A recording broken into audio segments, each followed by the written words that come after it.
हिन मसीह जवानी में पैर पातो हो, ख़बर ही न पई कीअं अखियूं अटकी वियूं।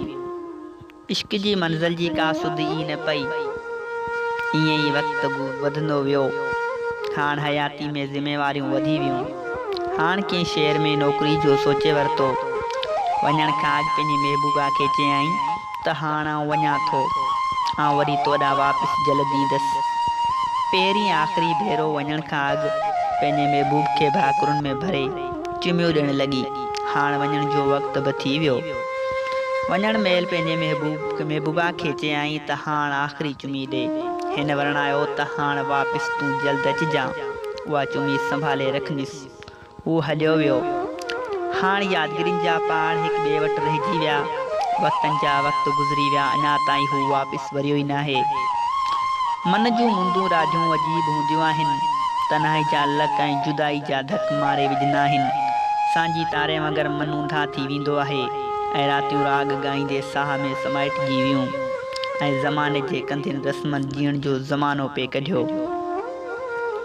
मज़हबनि जे मालिकनि मुलनि ऐं पिणतनि कूड़ी तारीख़ जे पननि खे उथलाईंदे बेहयाई जा लीका लताड़िया पे ऐं किथे काफरियाणी पे सॼो त किथे कारी सॼो पे वियो ऐं ज़माने आङुरियुनि ते घणनि जो सुंदीस मिली वियो ऐं हयाती महबूब जे गसनि खे ॻोल्हण में रहिजी वई।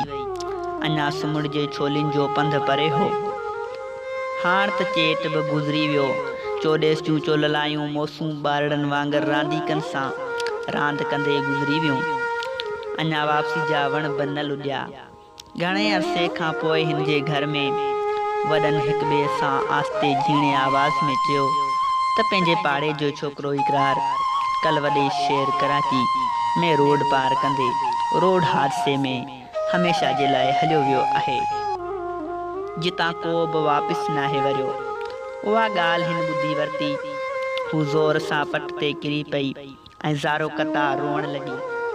हू आख़िरी चुमी खे ऊंधा जा पारा थिया ॾियण लॻी। हाणे हिन जो सभु कुझु ख़तमु थी वियो। सिर्फ़ रहिजी वई आख़िरी चुमी त सिर्फ़ चुमी रहिजी वई ऐं इकरार अघोर निंड में सुतल रहियो। महबूबा जो मन अलसत थी वियो। ज़िंदगी खे तरतीब बेनिकाब करे पंहिंजे महबूब सां गली मिले करे आख़िरी डिघी चुमी ॾेई पंहिंजे महबूब सां गॾु हमेशह जे लाइ हली वई।